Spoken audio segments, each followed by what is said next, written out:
क्या कहेंगे, आखिर भारत चाहता क्यों है, बाज क्यों नहीं आ रहा?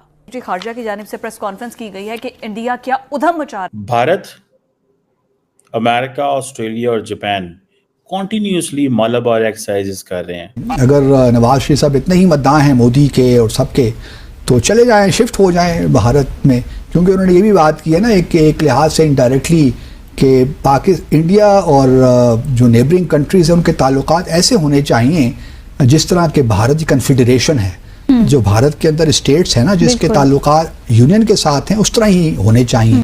रियासत जो होती है ना, स्टेट, उसके दो काम होते हैं सिर्फ।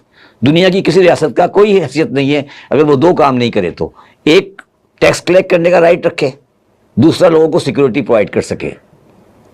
अफसोस से कहना पड़ता है पाकिस्तानी रियासत दोनों में नाकाम है। ये फैसला कर चुके हैं कि हमने हिंदुस्तान से मुसलमानों की जड़ें निकालनी है, एक एक मुसलमान को या ज़िबा करना है या उसको शुद्धि करके दोबारा हिंदू बनाना है, और उसके बाद हमने फैलकर पाकिस्तान को खत्म करना है, अखंड भारत बनाना। आपको पता है ये बहुत महंगी एक्सरसाइजेज होती हैं, millions of dollars, hundreds and thousands of dollars खर्चा आता है इसके ऊपर। पाकिस्तानियों के लिए हर गुजरता दिन पहले से बदतरीन होता जा रहा है। लेकिन इस कौम को देखें, मैं आपको यकीन दिलाता हूं कि अगर भारत में आइन के ऊपर ऐसा शब खून मारा जा रहा होता, आज लाखों लोग सड़कों पर होते। हम में और उनमें ये फर्क है, इसलिए वो तरक्की कर रहे हैं और हम तनज़ली की तरफ जा रहे हैं। हम अपने माशरे को डिस्टर्ब नहीं करना चाहते, इस वजह से पाकिस्तान तबाह हो गया। मतलब आप जो कहना है कहें, मतलब इस हद तक आप चले जाएं कि पाकिस्तान ही को आप मुर्द इल्जाम ठहराएं कि ये सारा डेडलॉक हमारी वजह से हुआ है। ऐसी बात नहीं है, खुदा का खौफ कर नवाज शरीफ साहब। कि पाकिस्तान में ऐसे नापाक और पलीत हुक्मरान गुजरे हैं पीछे, जो इनसे 100 साल की दोस्ती करना चाहते थे, 100 years ऑफ पीस करना चाहते थे। नेशनल सिक्योरिटी डॉक्ट्राइन बनाई थी बाजवा ने, इमरान ने, फैज ने और मोहित यूसुफ जैसे कादियानियों हराम खोरों ने कि जी कश्मीर भी दे दो और इससे 100 साल की दोस्ती भी कर दो और इसको हिंदू राष्ट्र भी बनाने दो और अखंड भारत की तैयारी भी करने दो। इसके पीछे क्या सोच होती है? मुआशी मजबूरियां होती है कि वही कल हमारी बात हो जाना, आप इतने तगड़े नहीं है तो आप बहुत सारी लग्जरी अफोर्ड नहीं कर सकते। नमस्कार दोस्तों, स्वागत है आप लोग का हिंदुस्तानी स्पेशल के एक और नए वीडियो में। दोस्तों भारत, अमेरिका, जापान और ऑस्ट्रेलिया मिलकर मालाबार एक्सरसाइज कर रहे हैं, लेकिन पाकिस्तान के पेट में इस बात से दर्द हो रहा है क्योंकि जब ये चारों मुल्क जो है वो कभी भी एक्सरसाइज करते हैं तब पाकिस्तान को लगता है कि ये कहीं ना कहीं इनके खिलाफ एक्सरसाइज हो रही है, और चाइना को भी ऐसा लगता है। लेकिन जिस तरीके से एक्सरसाइज भारत और ये तीनों कंट्री कर रहे हैं उसको देख के तो कहीं ना कहीं चाइना भी बहुत ज़्यादा परेशान होता है, क्योंकि चाइना ये बात जानता है कि जो भी ये चारों कंट्री हैं वो आज चाइना के खिलाफ है, चाहे अमेरिका हो, चाहे भारत हो, या फिर ऑस्ट्रेलिया या जो और मतलब एक और जो कंट्रीज हैं वो सब जो है वो कहीं ना कहीं चाइना के खिलाफ है। तो चाइना तो बहुत ज़्यादा परेशान होता ही है, लेकिन पाकिस्तान इतना क्यों परेशान है ये समझ में नहीं आता। दूसरी तरफ पाकिस्तान की मीडिया जो है वो शहबाज शरीफ के ऊपर बात करिए कि शहबाज शरीफ जो है वो ऐसा कैसे बोल दिया कि हमें जो है वो भारत के साथ रिलेशन अच्छा करना चाहिए, तो कि ये करना चाहिए वो करना चाहिए। पाकिस्तानी मीडिया जो है वो अपने ही जो पाकिस्तान के पूर्व प्रधानमंत्री रह चुके हैं नवाज शरीफ, उनके ऊपर जो है वो काफ़ी ज़्यादा बातें हो रही हैं। तो चलिए हम चलते हैं, देखते हैं पाकिस्तानी मीडिया जो है वो ये जो मालाबार जो एक्सरसाइज नेवी का हो रहा है इसके ऊपर, और साथ ही साथ जो नवाज शरीफ ने जो भारत के प्रति बातें की है उसके ऊपर पाकिस्तानी मीडिया का क्या रिएक्शन है। भारत, अमेरिका, ऑस्ट्रेलिया और जापान कॉन्टिन्यूसली मालाबार एक्सरसाइजेस कर रहे हैं, और क्वेश्चन ये है कि जो क्वाड है, with the passage of time, its method of security cooperation is increasing, और आप ये कह सकते हैं कि सिक्योरिटी कोऑपरेशन जो है वो क्वाड मेंबर्स के दरमियान बढ़ रहा है। और जो मालाबार एक्सरसाइजेज हैं अभी ये जो बे ऑफ बंगाल में हो रही हैं, ठीक है जी, इंडिया इनको होस्ट कर रहा है और चारों मुल्कों की नेवीज इसमें शामिल है।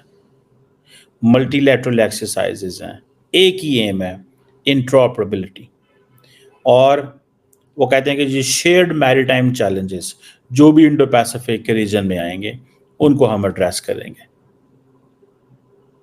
इंडिया और मैं अमेरिका बता रहा हूँ, 1992 में ये अपनी जो एक्सरसाइजेज वगैरह करनी शुरू की। मालूम कि आया नवाज शरीफ साहब और शहबाज शरीफ साहब एक ही सफ़े पे हैं कि नहीं, क्योंकि अभी बहुत सी ऐसी चीज़ें हैं जिसमें शहबाज शरीफ साहब जब वज़ीर आज़म है ना, उनकी रिस्पॉन्सिबिलिटी अल्टीमेटली, इस वक्त नवाज शरीफ साहब की रिस्पॉन्सिबिलिटी तो नहीं है, लेकिन नवाज शरीफ साहब को हम जानते हैं कि उनका जो दिल है वो धड़कता है, वो बेचैन रहते हैं भारत जाने के लिए और भारत के लोगों से मिलने के लिए।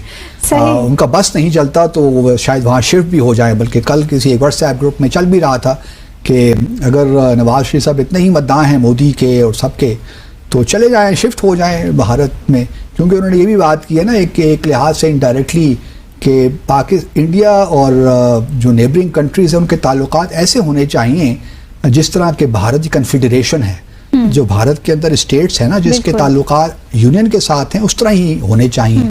यानी कि इनडायरेक्टली ये कहना चाहते हैं कि साउथ एशिया में कन्फेडरेशन बना दें। तो यहाँ तक बात पहुँच गई है। तो नवाज शरीफ साहब ने जो मैसेजिंग की है, मैं उसको भी उनका मिजाज को रखते हुए तो वो बातें ठीक हैं, लेकिन क्या वो रियासत से मुताबिकत रखती हैं? हमारा जो इस वक्त नैरेटिव है उससे मुताबिकत रखती हैं? पहले तो देखिए उन्होंने एक अजीब सी बात कर दी। मतलब ठीक है, इमरान खान से जितने भी आपके इख्तलाफात हों, PTI की हुकूमत से जितने भी इख्तलाफात हों, ये कहना कहाँ का इंसाफ है कि जी ताल्लुकात जो पाकिस्तान भारत के दरमियान इस वक्त ख़राब हैं उसकी वजह सारी वो शख्स है, फॉर्मर वज़ीर आज़म है। कोई खुदा का खौफ करें, इन ताल्लुकात में जो ख़राबी आई है तो वो पिछली हमारी हुकूमत नहीं है, वो तो इंडिया है, भारत है जिसने 5 अगस्त 2019 को ये इक़दाम किए हैं। ताल्लुकात में ख़राबी पिछली हुकूमत को वज़ीर आज़म ने अलग बैठ के फैसला नहीं किया, वो 7 अगस्त को नेशनल सिक्योरिटी कमेटी की मीटिंग के बाद ये सारे फैसले किए गए कि हम अपने ताल्लुकात को डाउनग्रेड करेंगे, ट्रेड मुनक़ता करेंगे, so on and so fourth. तो आप मतलब इतनी अपनी सियासत में इख्तलाफात में इस कदर आगे चले जाते हैं कि आप ये कहने की भी जुर्रत नहीं होती कि इस वक्त अगर डेडलॉक है तो वो किसकी वजह से है। मतलब उसका भी आप मुर्द इल्ज़ाम पिछली हुकूमत को ठहरा रहे हैं। ये कहाँ की सियासत है? मतलब और आपके सामने बैठे हैं भारत के सहाफ़ी, कुछ तो खुदा का खौफ करें यार। मतलब आप जो कहना है कहें, मतलब इस हद तक आप चले जाएं कि पाकिस्तान ही को आप मुर्द इल्ज़ाम ठहराएं कि ये सारा डेडलॉक हमारी वजह से हुआ है। ऐसी बात नहीं है यार, खुदा का खौफ करें नवाज शरीफ साहब। लेकिन कुछ प्रिंसिपल्स भी होते हैं ना, कौमें जो किसी इशू के लिए नहीं खड़ी होती हैं वो फिर हर इशू में बैठ जाती हैं। और जिस वक्त जो पाकिस्तान के साथ हो रहा है वो एग्जैक्टली यही हो रहा है। फिर कहते हैं कि जी मैं क्रिकेटिंग टाइज होने चाहिए, ट्रेड होना चाहिए, माजी को भुला देना चाहिए और आगे बढ़ना चाहिए। कारगिल का जिक्र बार बार करते हैं। और कारगिल का जिक्र आप क्यों बार बार करते हैं? अगर कारगिल का जिक्र करते हैं तो फिर आप सियाचिन का भी जिक्र कीजिए, जो भारत ने 1984 में किया हमारे साथ, शिमला एग्रीमेंट की खिलाफ वर्जी करते हुए सियाचिन पे कब्जा कर लिया। उसका जिक्र आप करते नहीं हैं।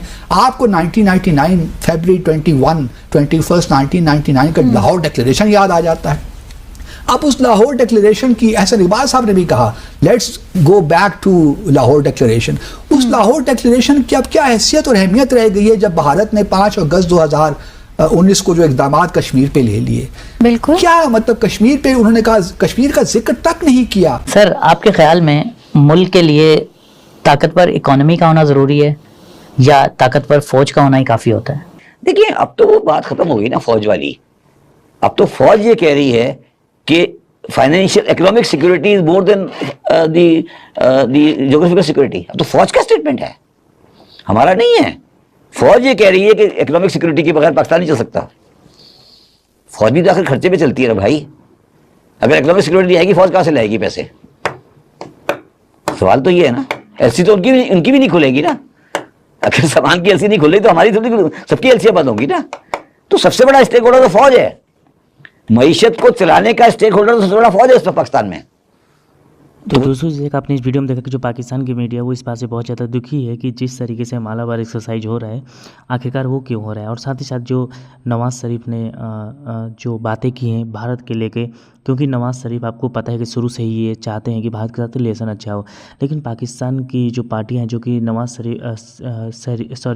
इमरान खान को समर्थन करती हैं, पाकिस्तान में जितने भी न्यूज़ एंकर हैं वो सब जो है वो इसके ऊपर बातें कर रहे हैं। लेकिन जिस तरीके से नवाज़ शरीफ ने बातें की हैं कि भारत के साथ रिलेशन अच्छा होना चाहिए, कहीं ना कहीं पाकिस्तान के लिए अच्छा है, क्योंकि इसका फ़ायदा बहुत ज़्यादा जो है वो पाकिस्तान को होने वाला है। और ये बात नवाज़ शरीफ बहुत अच्छे तरीके से जानते हैं और इसीलिए वो चाहते हैं कि अपनी आवाम को जो चीज़ें आज वो झेल रहे हैं उसको कम करने के लिए जो है वो भारत से जो है वो दोस्ती का हाथ बढ़ाया जाए। लेकिन भारत ने साफ कह दिया है कि हम पाकिस्तान पर बायलैटरल कुछ भी तब तक बात नहीं करेंगे जब तक जो है पाकिस्तान आतंकवाद को ख़त्म नहीं करेगा और पीओके पे जो उसने कब्जा कर रखा है उसको वो नहीं हटाएगा। तो भारत का जो मतलब बातें हैं वो तो भारत ने साफ कर दी, लेकिन पाकिस्तान में काफ़ी ज़्यादा ये बातें चल रही हैं। कभी वो कहते हैं कि भारत से दोस्ती करनी चाहिए, तो कभी वो कहते हैं कि भारत से दुश्मनी ही अच्छी है, क्योंकि जो ट्रेड है वो भारत ने बंद नहीं किया था। ट्रेड जो है वो पाकिस्तान ने ही बंद किया था जब आर्टिकल 370 और 35A को भारत ने कश्मीर से हटाया था, तभी इमरान खान की उस समय की पार्टी ने ये काम किया था। लेकिन आज वही ट्रेड बंद करके पाकिस्तानी जो है वो झेल रहे हैं, क्योंकि अगर आज ट्रेड बंद नहीं होता तो पाकिस्तान को बहुत ज़्यादा फायदा हो सकता था। तो दोस्तों बस आज वीडियो में इतना ही। आई थिंक आप लोगों को वीडियो अच्छा लगा। वीडियो को लाइक और चैनल हिंदुस्तानी स्पेशल को सब्सक्राइब कर ले, क्योंकि हम आपके लिए इंटरेस्टिंग वीडियो लाते रहते हैं। मिलेंगे इस न्यूज़ से, तब तक एक तरह हिंदुस्तानी स्पेशल।